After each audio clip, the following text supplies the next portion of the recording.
All right, Lee, I think you can go ahead and kick it off. All right, great. Thank you. Hey, good afternoon, everyone, and welcome. We're very excited to kick off our three-part webinar series, the Kiosk Revolution, Operational Mastery Meets Hospitality Excellence, that we've created to help you revolutionize your operations and drive value with your guests by adding kiosks to your digital strategy. Let me quickly outline what you can expect from this full series. So in today's session, we'll focus on the fundamentals of reimagining your customer flow with special attention to how kiosks drive value, kiosk implementation best practices, and adoption strategies. By the end of today, you'll have practical knowledge about kiosk placement, staff training, operational adjustments, and customer engagement techniques that you can apply when adopting kiosks. In our second session in a few weeks, we'll dive deeper into boosting hospitality through technology. We'll learn how to reimagine customer interactions, drive guest engagement, and power efficiency through a very well-defined approach to integrating kiosk into your operating model. And in our final session, we'll discuss how modern kiosk technology is evolving beyond just basic order taking to transform like the fast casual and the quick service restaurant experience through innovative features like personalization, secret menus, AI-powered recommendation tools, all of those things which are key to help brands maintain a competitive advantage in today's digital-first restaurant environment. All right, so we've structured today's session to be interactive, so please feel free to drop your questions in the chat at any time, and we'll address them during our dedicated Q&A period at the end of the webinar. So welcome, I'm Leanne Roberts. I'm the Senior Vice President of Customer Experience here at Byte. I started my career in hospitality as a server bartender at Chili's back in 1999. And I continued in operations for another 18 years until I transitioned to the technology vendor side of the industry back in 2017. I've been with Byte since 2020, and at Byte, I'm very excited because I get to leverage my 2 decades of operations experience daily, and I'm still very passionate and I'm driven by being able to serve those who are serving others through technology, providing tools that improve the experience for your operators, your team members, and of course, your valued guests. Hey everyone, I'm Kim Reitzner, Vice President of Pilots here at Byte. Like Leanne, I got my start in restaurant operations 25 years ago, back on a worker's permit making pizzas. And from there, I worked my way through nearly every role in the industry, most recently serving as a COO for a restaurant brand. During my time there, I actually led the implementation of Byte kiosks across all of our locations. And the success that we experienced with kiosk technology was so impactful that we shifted our new store openings to a kiosk-only layout. That experience showed me firsthand the value and opportunity that kiosks can bring to a business. And I joined Byte about a year ago with the goal of helping other restaurant operators navigate their own kiosk journeys and find the same success that I did. We're excited to have you all here for what promises to be an insightful discussion about transforming customer experiences in the fast casual and QSR space.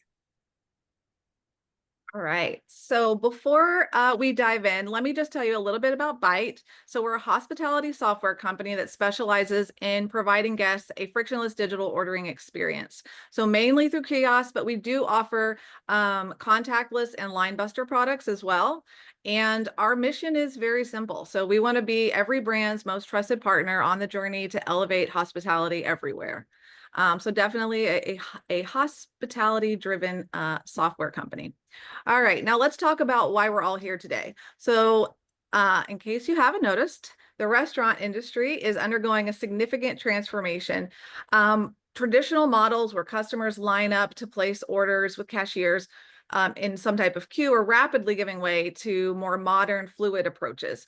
The introduction of self-service kiosks represents one of the most impactful shifts in how restaurants engage with their customers. But it's not just about replacing a cashier, with machines and just dropping in a kiosk. It's about reimagining the entire customer journey. When implemented thoughtfully, kiosk paired with a modern operational flow creates benefits for both your business, your team members, and your valued guests. So I'm going to kick it off by highlighting some of these key advantages. First of all, kiosks significantly expand ordering options. We hear a lot of the time, meet the customer, how they want to order, give them the options. Customers can browse the full menu at their own pace. They can explore customization options that they potentially didn't realize that they had just by using or referencing a menu board. And they can make selections without feeling rushed or judged. It's also worth noting that kiosks have a broader appeal than many operators initially expect. While younger customers often do adapt this technology quickly, we've definitely seen excellent adoption rates across all demographics, which, when implementation is done correctly, there's tons of different groups that will gravitate to those kiosks.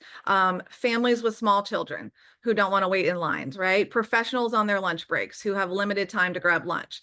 Meet these guests with an option that is suitable for their needs, and everybody wins.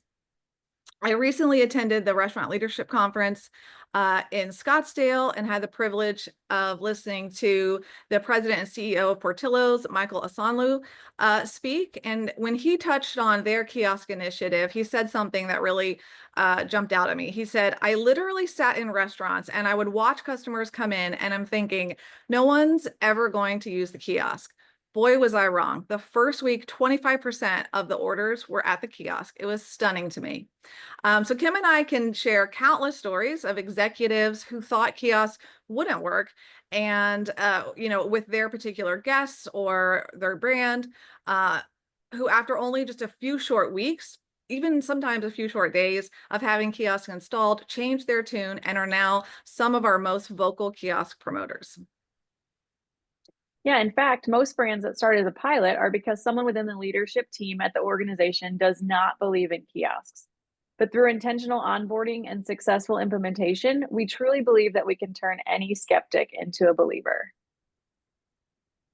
Okay, so back to the advantages. Kiosks also consistently boost sales through intelligent add-ons and upselling opportunities.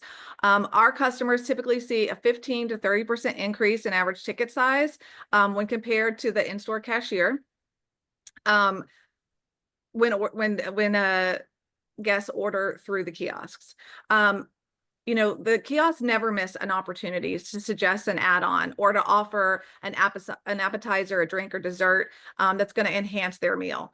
Byte has definitely leaned into this from the very beginning, and we offer our customers the ability to customize their recommendations pretty much any way that they choose. So we definitely loved watching our customers realize that benefit. Another major advantage is improved order accuracy.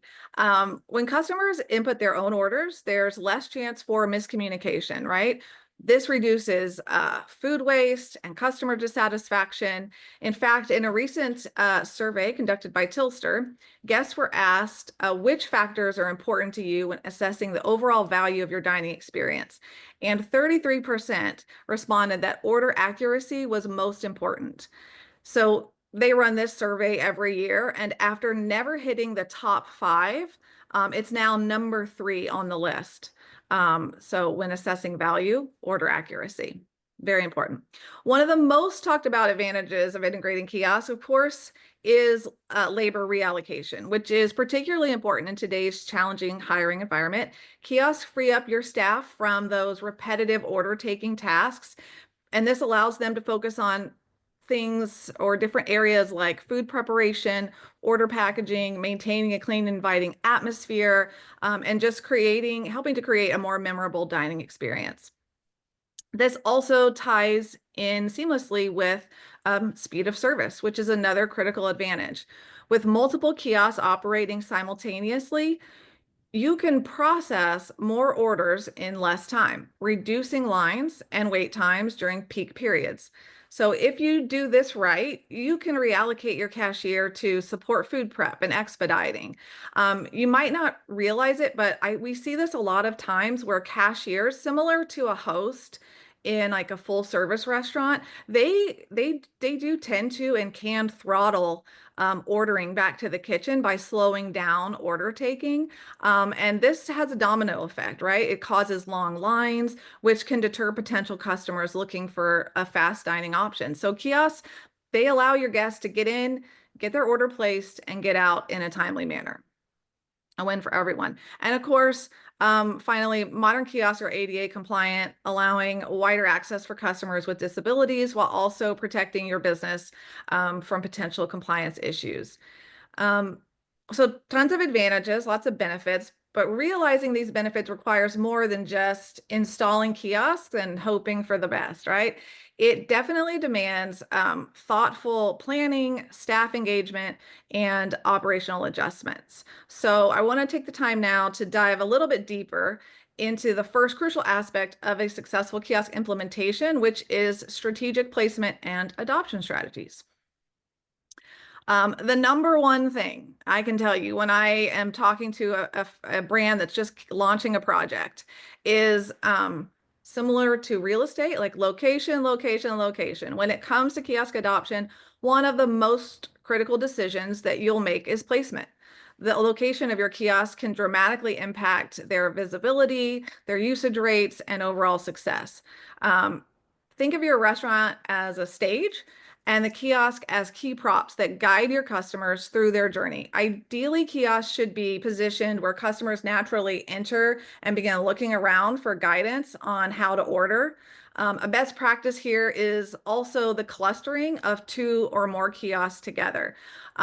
That can do wonders to improve guest adoption.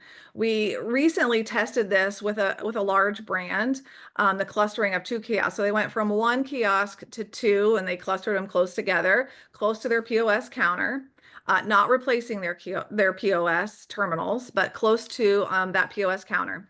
They increased their kiosk order volume by 355% at their lowest usage location and by 1,339% at their highest usage location. So just incredible results that speak to the impact of clustering kiosks.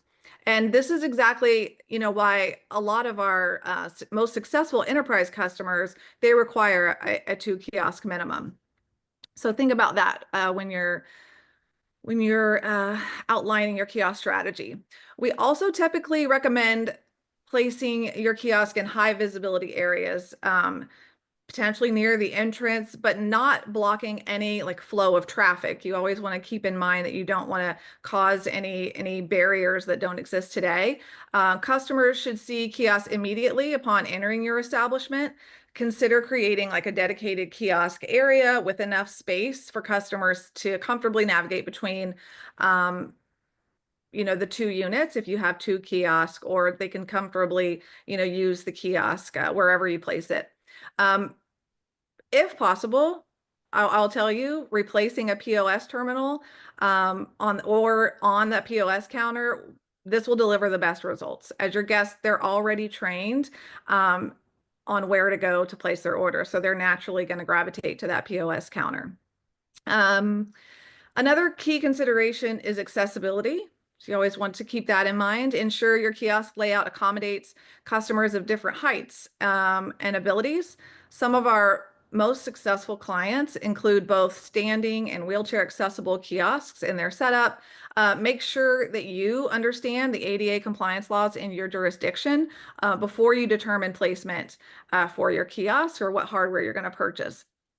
And finally, kiosks should never be in a location where a potential queue for people using the kiosk is blocking, your team members from completing their travel path or obstructing pathways to other guest areas.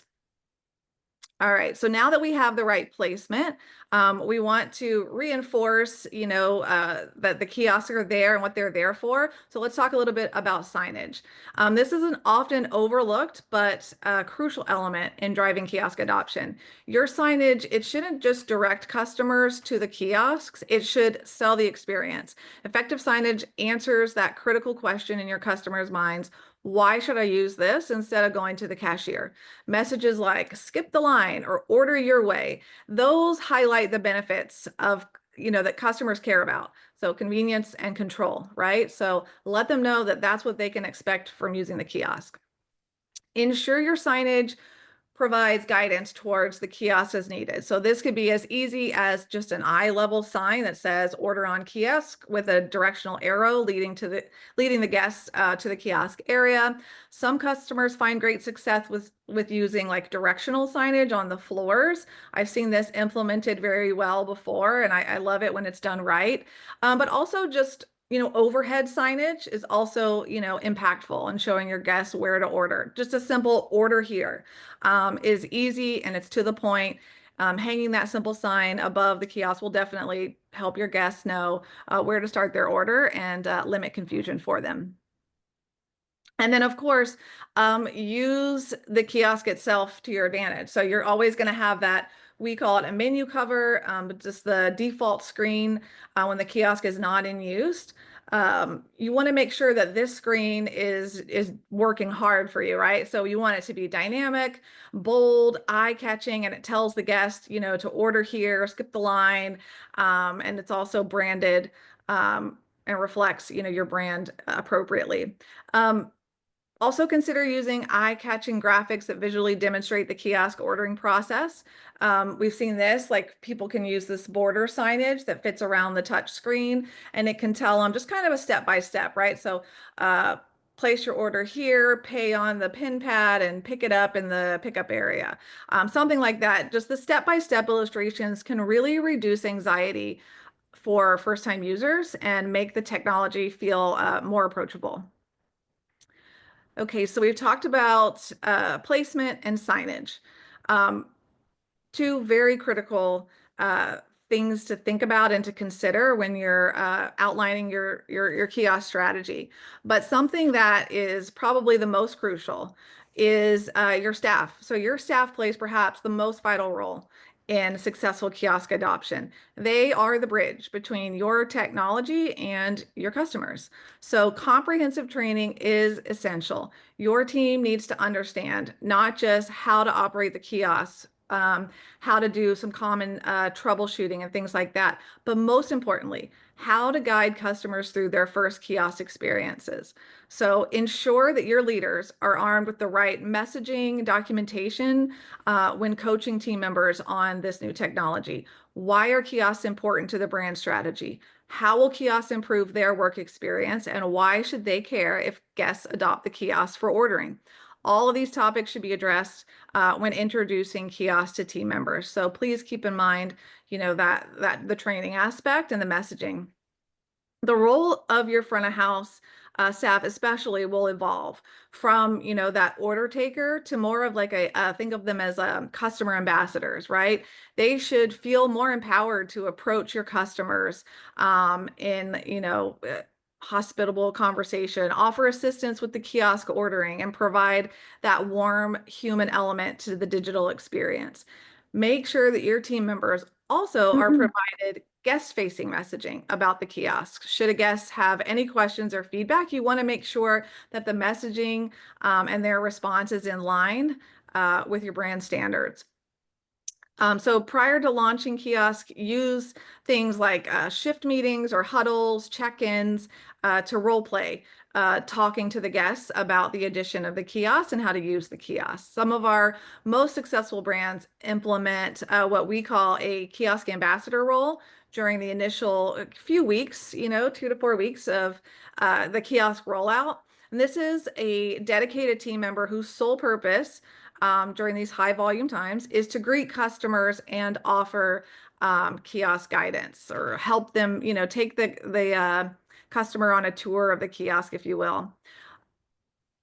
So with these foundational elements in place, location, you pick the right location, you've got signage, your team is ready.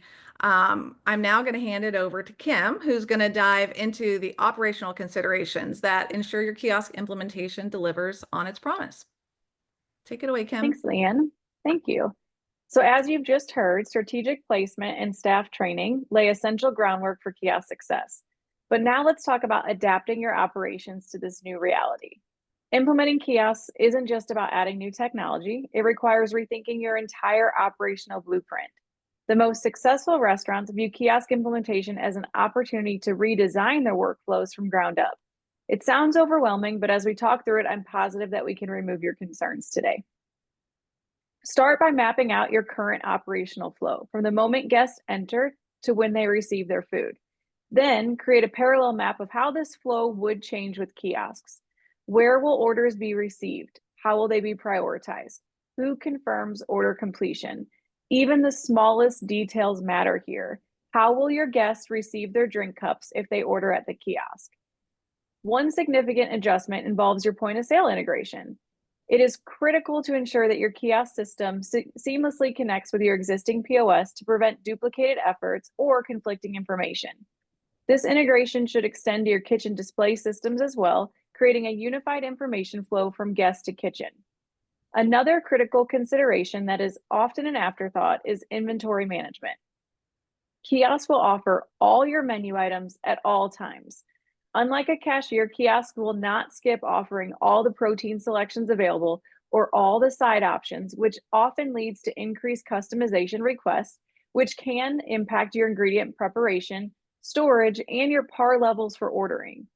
Paying close attention to your PMix during the implementation phase of the kiosks will ensure that you're adapting to the guest ordering behaviors. Having items out of stock do not create the best guest experience. Next, let's talk about traffic flow, both for your staff and your guests.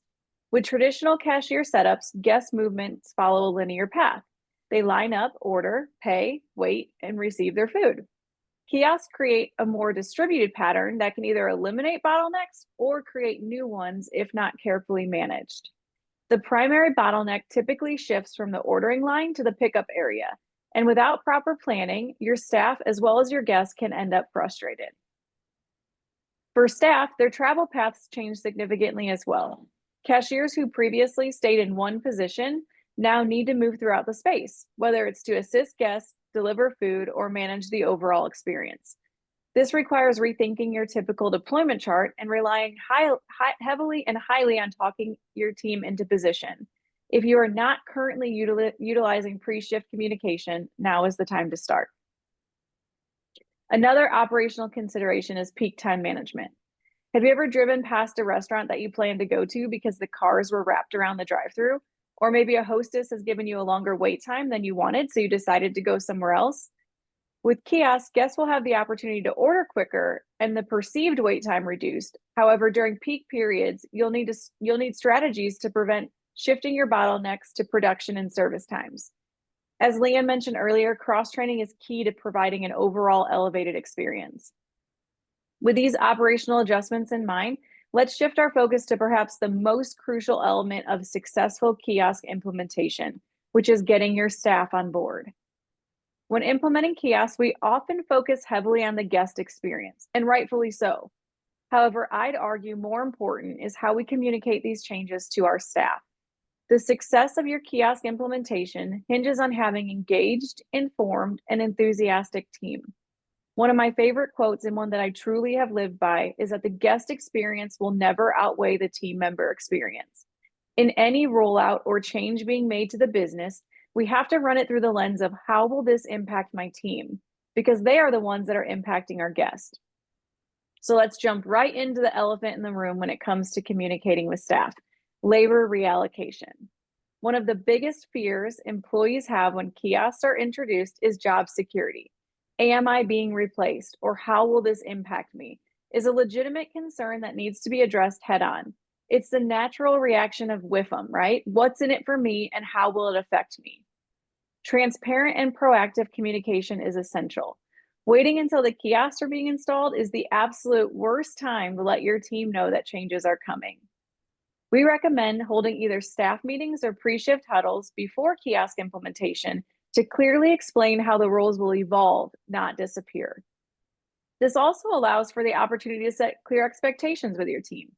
The message should emphasize that the kiosks handle transactional tasks so that the staff can focus on higher value customer interactions that a kiosk alone simply cannot provide. For example, cashiers can be redeployed in alternate primary positions, like a kiosk ambassador, or have a different set of secondary duties, such as a dining room ambassador or a food runner. These roles often provide more meaningful guest interactions and can also lead to higher job satisfaction when expectations have been properly provided. Which brings us to our next point, cross-training and redeployment strategies. Effective kiosk implementation requires comprehensive training that goes just beyond technical knowledge. Cross-training your team ensures operational flexibility and creates growth opportunities for your staff. Front of house employees should understand basic kiosk troubleshooting, while kitchen staff should grasp how order flow changes with digital ordering. This holistic understanding creates a more cohesive team environment. Planning for this ahead of go live allows for the opportunity to complete any cross-training to set your team up for success before going live. And finally, let's talk about internal messaging. How you communicate these changes internally sets the tone for your entire implementation. We recommend a multi-phase communication approach. Start with the why behind the change. Focus on how the kiosks address pain points that the staff themselves have already identified, such as long lines during peak periods or the stress of managing complex orders verbally. Next, address the what's in it for me question from your staff's perspective, highlighting opportunities for skill development, more varied work experiences, reduced stress during peak times, and potentially advancement opportunities in the new operational model. Celebrating early successes is particularly important. When you see improvements in metrics like speed of service, customer satisfaction scores, or average ticket size, share these wins with your team and explicitly connect them to the new operational model. A lot of times we have managers within the four walls already focused on different areas of responsibilities. If you have a food cost manager, consider having them track how improved accuracy plays a part of reduced waste. In our experience, restaurants that excel at internal alignment see dramatically better results from their kiosk implementation. When your team truly understands and embraces the vision behind these changes, they become your most powerful advocates, both internally and with your guests.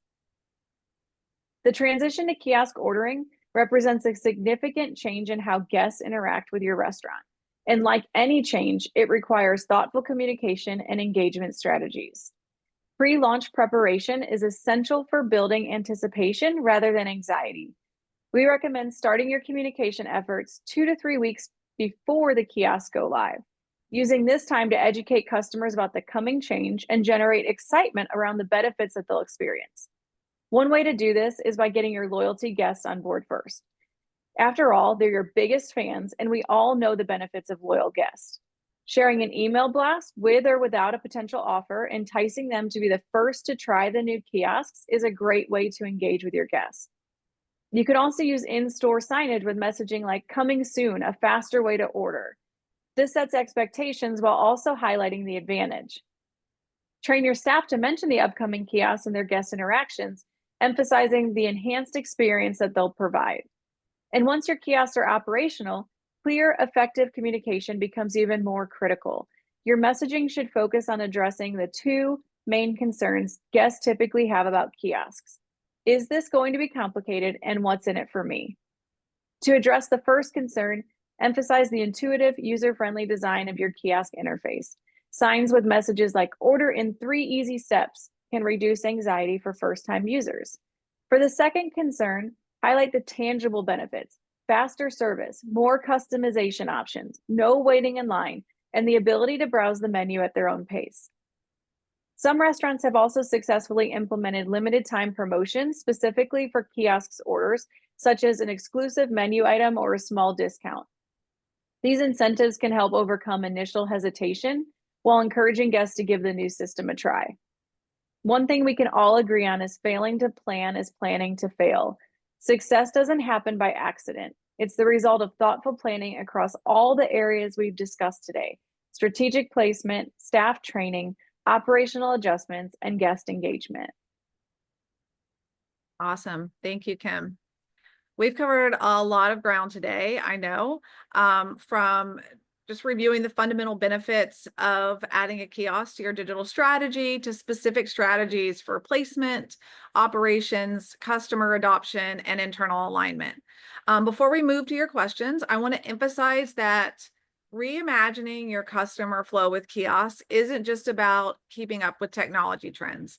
It is about creating a more efficient, satisfying experience that benefits your business, your team, your guests, all at once. So very important. That's right. And remember, this is just the beginning of our conversation. In our next session, you'll learn how to reimagine customer interactions, drive guest engagement, and power efficiency through a well-defined approach to integrating kiosks into your operating model. From here, I'll turn it over to Christy, who will kick off the questions that you have submitted. Yeah, and if you haven't already submitted a question and you have one, go ahead and drop it in the chat or the Q&A so that we can hopefully address it. Perfect. Well, I'll go ahead and get started. The first question is, you mentioned changing the travel path of the customer. Should the counter kiosk be beside the point of sale or moved someplace else? Great question. If possible, the guest is already trained to go to the counter, right? So, I mean, the less friction we can add, the better. So ideally, if you have the space, and it's not impeding any of your other, functions of your team members or anything, it's definitely going to be on your POS counter is the best placement. It'll drive the highest kiosk adoption.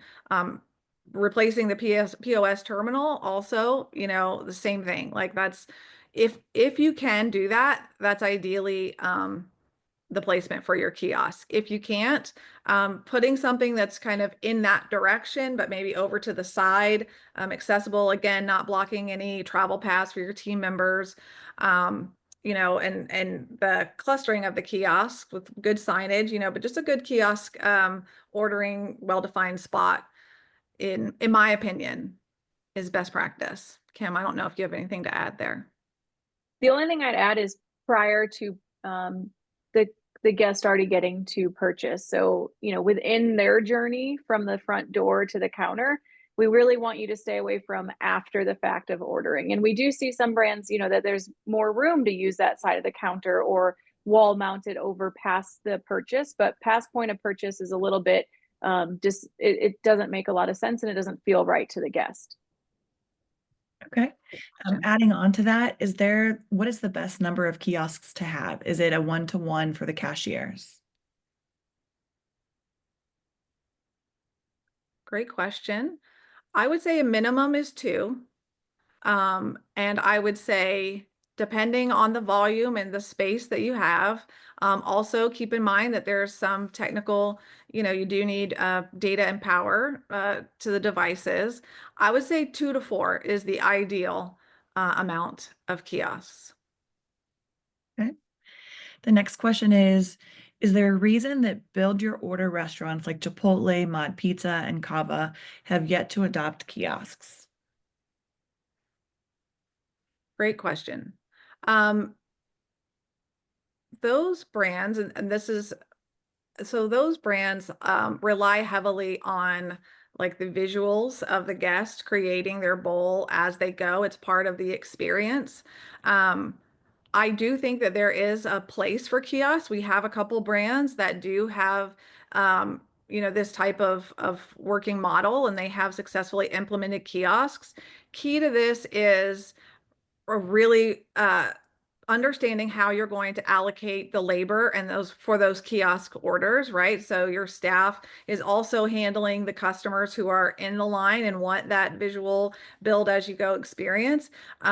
Because those kiosk orders are going to come in quick. And so how are they going to, you just have to make sure that there's a good mechanism to get those kiosk orders in the right queue and get those orders placed. There are a lot of customers who go to these places every day. They don't need to go through the line. They just want to go to the kiosk. Potentially, if you're using a bite kiosk, you can just reorder exactly what you ordered last time, place their order and wait for it to be prepared and not have to be in that line queue. Again, they really have to be mindful of how they're going to, what their labor model is going to look like, how they're going to tweak it to integrate those kiosk orders, and how they're going to educate their guests on the option for the kiosk, right? So they don't want to you definitely don't want to upset any guest that's maybe been in line for 10 minutes and someone who just walked in 5 minutes ago placed a kiosk order and is already out the door. So you want to make sure that your team is trained well to educate the guests on all of the options, that are available to them. That's my take. But we do have a couple of brands that are very successful in integrating kiosks. Some of them also might just put the to go. We have one that's a very busy volume wise. And so, they have all of their to go customers place their orders on the kiosk, and the line is simply for dine-in customers. So a couple different options, but I think that's the challenge. Is that those guests, they're expecting that visual experience, that collaborative experience, building, their food as they go. I don't know, Kim, if you have a different take on it. No, I think all those points, I would just add that organizationally too, it's not, so there's other brands that are thinking about implementing kiosks with the hope of labor reallocation. In a brand that is like a Chipotle or Cava, as you mentioned, it's really not labor reallocation at that point. It's really, you're going to have to add labor because, as Leanne mentioned, there's no governor. So you're still going to be having all the orders coming through line. And now you're adding another ordering channel to hit. So it's really it might overcomplicate. And the last thing you want to do by implementing a kiosk is harm your guest experience and do anything to take away from that. We are not advocates for anything that's going to hurt the hospitality within your brand.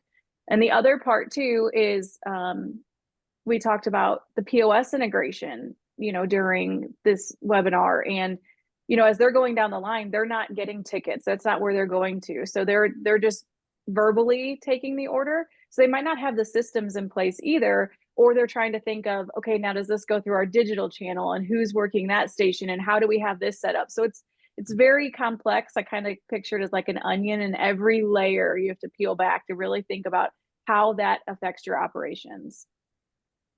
Wonderful. The next question we have is, which type of kiosks, pedestal or tabletop, have produced more guest engagement or revenue? I mean, I can jump in and say, I let Leanne start each one.